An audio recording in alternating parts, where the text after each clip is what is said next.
amigas, amigos? ¿Cómo están? Bienvenidos a ¿Qué rayos? Dani, ¿cómo estás? Muy emocionada por el programa de hoy porque vamos a hablar de un tema increíble. Vamos a hablar sobre las ondas gravitacionales. Así es, que es un descubrimiento prácticamente reciente que tal vez podría cambiar la forma en la que percibimos el universo. Definitivamente, y la primera pregunta obligada, por supuesto, sería ¿qué rayos con las ondas gravitacionales? ¿Qué son? ¿Quién las predijo? ¿Qué implica el haberlas descubierto? ¿Cómo se detectaron? ¿Para qué nos sirven? ¿Y cuál es el futuro si las entendiéramos mejor? Así que con todo esto, comenzamos. ¿Listo? Bienvenidos, esto es... ¿Qué rayos? Misión Marte. Fase 5.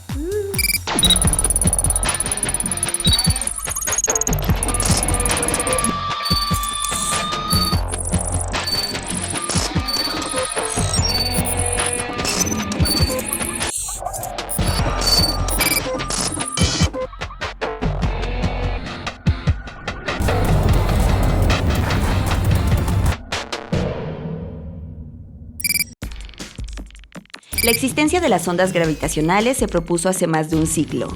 En los experimentos para detectarlas trabajan más de 1.500 científicos.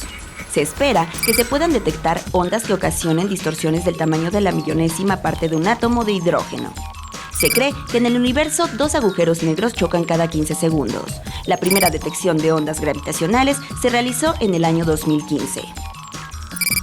Continuamos en ¿Qué rayos? Y estamos hablando de las ondas gravitacionales. Y bien decías, Dani, que se trata de un fenómeno que hasta hace incluso poco tiempo era un absoluto misterio para la ciencia. Así es, pero fue como una visión que tuvo Einstein, que propuso justamente en la teoría de la relatividad y tuvieron que pasar 100 años para poderlas descubrir. Que esto es bien interesante porque, como en otras cosas, en este caso en particular, Einstein fue pues adelantado a su tiempo y a postular teorías que, como estamos escuchando, no había ni siquiera tecnología que permitiera validarlas y que 100 años después, al validarla con tecnología, nos damos cuenta que en efecto el muchacho Einstein estaba en lo correcto. Una vez más, tenía razón. Una vez más. Pero ¿y cómo son estas ondas? Me encanta que lo preguntes porque el ejemplo era de uno de los favoritos, además de Einstein, y es un ejemplo que todos hemos visto y es más, todos hemos jugado con el escenario que te vamos a describir a continuación.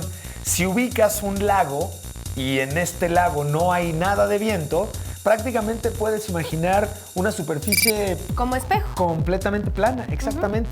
Ahora, si a esta superficie plana le lanzamos una piedra, ¿qué pasa cuando lanzas esa piedra? Al momento de que la piedra cae dentro del agua, claro, se ubican lo que sucede. Empiezan a generarse ondas cada vez más grandes. Estos círculos concéntricos que se van incrementando conforme se van expandiendo. Bueno, hagan de cuenta ondas gravitacionales. ¿Y eso qué pasará? ¿Nosotros vamos ahí en una onda? ¡Qué buena ¿Puede cosa! ser? Vamos a entenderlo mejor en el siguiente reportaje que preparamos para ustedes, pero las ondas gravitacionales son un poquito ese pedazo del rompecabezas que no habíamos encontrado y que no hacía mucho sentido para poder seguir entendiendo todo lo que teóricamente sí veíamos. Bueno, vamos a ver el reportaje y continuamos. Van a ver. El universo está constituido por espacio, es decir, dimensiones como altura, longitud, etc. Y por tiempo, se considera que es un continuo de espacio-tiempo. Uno de los postulados básicos de la física es que la energía no se crea ni se destruye, solo se transforma. Al escribir la teoría de la relatividad en 1916, Albert Einstein propuso que todos los cuerpos, cuando están en movimiento, producen ondas gravitacionales. Pero aquellos con más masa y movimientos más violentos del cosmos producen ondas más grandes. Estos grandes cuerpos liberan parte de su masa en forma de energía. Parte de esta energía la podemos percibir como luz y calor, pero una porción más originaría ondas que alteran el espacio-tiempo y que viajan por todo el universo.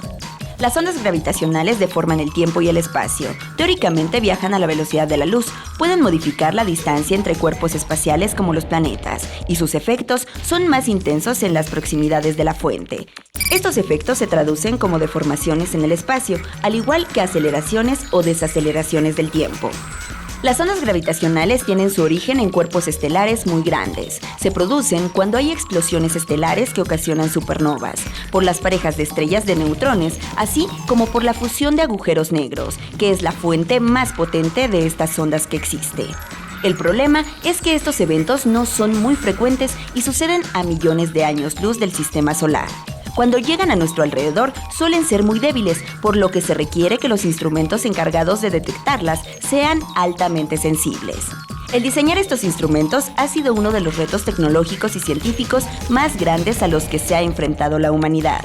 La primera detección de estas ondas fue realizada por 2 observatorios gravitacionales diferentes. Antes de que fuera anunciada su detección, se analizó la información de forma exhaustiva y cuando se comprobó que eran reales, se realizó el anuncio. El primer evento detectado es producto del choque de 2 agujeros negros inmensos. Este choque se produjo aproximadamente a 3.000 millones de años luz de la Tierra. ¿Y por qué son importantes para nosotros? Porque nos permiten abrir una nueva era en el conocimiento del universo. Hasta ahora, toda la información que tenemos del universo, que es aún muy poca, la obtenemos por la luz en sus diferentes longitudes de onda: visible, infrarroja, ondas radiales o rayos X. Las ondas gravitacionales nos dan un sentido más para conocer qué es lo que está pasando en el universo. Es como si antes solo pudiéramos escuchar, tocar, ver un objeto y ahora también podemos olerlo. Este nuevo sentido nos permitirá tener más información del universo.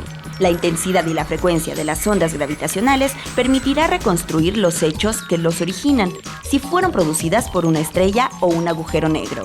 Qué propiedades tienen estos objetos y entender de mejor forma las deformaciones que puede haber en el espacio-tiempo. Con ayuda de las ondas gravitacionales se podrán estudiar los eventos que sucedieron cuando el universo tenía solamente un segundo de edad. Según los expertos, al estudiar las ondas gravitacionales, vamos a conocer y comprender cosas que nunca nos habíamos imaginado sobre el universo.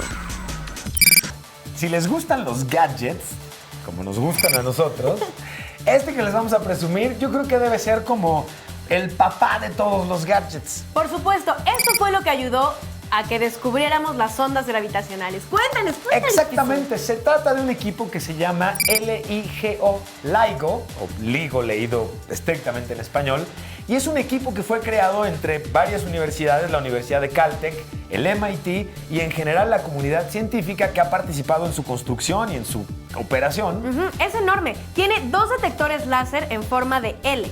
Es más, hasta como se antoja como para sacar tu super rayo láser. Claro, por supuesto. Y cada bracito mide 4 kilómetros. Ay, no más. Poquito. Voy a repetirlo porque necesitan ponerlo en su cabeza y a partir de aquí expándanla conmigo la idea. 4 kilómetros el brazo de este aparato que te estamos describiendo y 3.000 kilómetros de separación entre cada uno de estos 2 láseres que existen. Y la intención de tener 2 láseres es para garantizar que la señal que se esté leyendo sea correcta, que no vaya a ser el equivalente a una falsa alarma, digamos. Claro, algo que detectó, no sé, un terremoto o cualquier cosa externa. Ahora, uno de ellos está en Luisiana y el otro está en Washington. Exactamente, y son súper sensibles. Son aparatos con una medición tan sensible que yo no la recuerdo, pero Dani sí se la sabe. La 10.000ª parte del diámetro de un átomo. Pueden detectar ese cambio, este tipo de equipamientos. Es más, de hecho y de efecto sí estamos hablando de los equipos más sensibles creados jamás por el hombre, o al menos hasta esta fecha. Por supuesto. Pues seguramente se quedaron con muchas dudas, así como nosotros también. ¿Qué les parece si vamos a entrevistar a alguien que es súper experto en el tema?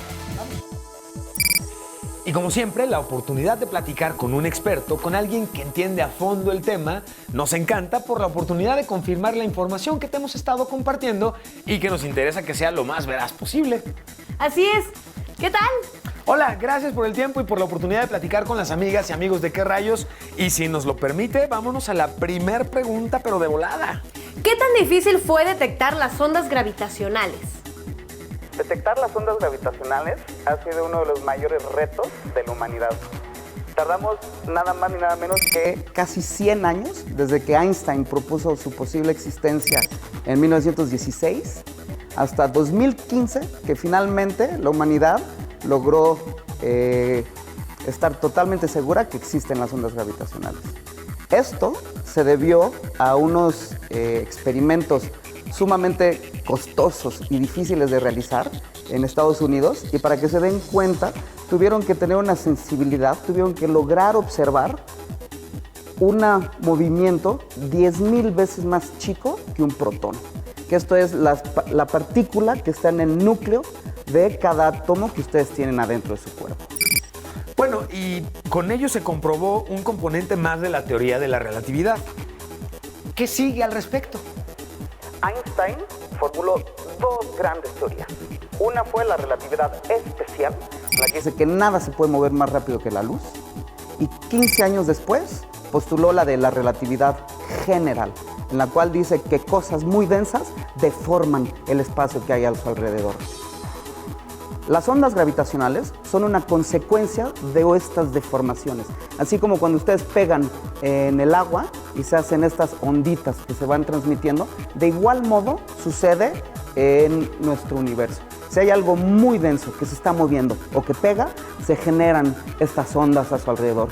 Esas son las ondas gravitacionales. A partir de la detección de las ondas gravitacionales, además de la información que obtenemos a partir de luz y de partículas, por primera vez en la historia podemos obtener información de las propias ondas gravitacionales. Esto es el tamaño de los objetos que chocaron entre sí o qué tan lejos están estos objetos. Incluso podemos determinar qué tan rápido estaban rotando. Es información totalmente nueva que de otro modo no podríamos obtener. ¿Para qué nos servirá el conocer más sobre las ondas gravitacionales? La detección de las ondas gravitacionales nos abre una nueva ventana para conocer el universo. Así, desde el 2015 al día de hoy, hemos detectado 5 ondas gravitacionales. Y estas se deben a objetos sumamente grandes y densos, que se llaman hoyos negros, que colisionaron entre sí y ahora por primera vez en la historia, 17 de agosto del 2017, entre dos estrellas de neutrones, que no son estrellas, pero son objetos muy chiquitos y muy densos, que también colisionaron entre sí y además lanzaron luz. Entonces, por primera vez en la historia, estamos logrando observar colisiones de hoyos negros, colisiones de estos objetos muy masivos, estrellas de neutrones, y estamos obteniendo información de el tamaño, la masa de estos objetos, qué tan lejos, qué tanta energía están liberando, ya sea en forma de onda gravitacional o incluso en unos chorros ultra rápidos y muy energéticos que se llaman destellos de rayos gamma. Entonces, estamos abriendo un nuevo mundo, una nueva forma de encontrar información del cosmos. Bueno, y finalmente, y además agradeciendo la oportunidad de hacer este enlace, ¿podremos saber algo más sobre el origen del universo? A partir de la detección de ondas gravitacionales debidas a la fusión, al choque de hoyos negros o de estrellas de neutrones, podemos saber muchísima información sobre el universo hace 130 millones de años. Esto es, la información de la colisión de estos objetos tardó 130 millones de años en llegarnos. En esta distancia, para que se den cuenta de qué tan lejano es, caben 1,300 veces nuestra Vía Láctea. La Vía Láctea 1,300 veces cabe acá y estos fenómenos se generaron en ese punto del universo. Desde fines del 2017, al LIGO, que son este consorcio de experimentos, uno cerca de Nueva Orleans y otro cerca de Seattle, se unió todavía un tercer experimento, les llamamos interferómetros. Estos tres, entonces Seattle, Nueva Orleans, se les unió LIGO Virgo, que está en Pisa, Italia. Y a partir de estos tres detectores logramos observar por primera vez esta colisión de dos estrellas de neutrones. En un par de años, a este consorcio de LIGO Virgo se va a unir todavía LIGO India y todavía un par más, uno en Japón y uno en Alemania. Y a partir de toda esta configuración de interferómetros vamos a estar obteniendo cada vez más detalles de las ondas gravitacionales. Y para que se emocionen todavía más, en aproximadamente 15 o 20 años vamos a tener estos experimentos de lo que les estoy diciendo en la Tierra, pero en el universo, afuera de la atmósfera terrestre. Y en vez de que sean experimentos de aproximadamente 4 kilómetros de longitud, va a haber algo así como 15,000 kilómetros de distancia en cada uno de los experimentos afuera de la Tierra. Esto se llama LISA. Entonces, El futuro de las ondas gravitacionales y de la relatividad general es sumamente emocionante y se vienen cosas todavía más increíbles de lo que detectamos desde el 2015 hasta estos meses pasados. Pues muchísimas gracias. Gracias por dejarnos platicar y resolver todas las dudas de los amigos y amigas de ¿Qué rayos? Ha llegado el momento de actualizar nuestra bitácora de viaje. Y el día de hoy te tengo información muy interesante.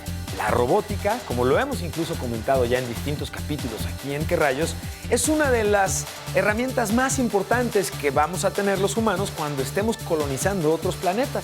Apoyarnos en robots permite muchas cosas que de antemano garantizan que nosotros, los seres humanos, no nos arriesguemos ni al frío, ni a la ausencia de oxígeno, ni a muchos otros peligros que para los robots son prácticamente inexistentes.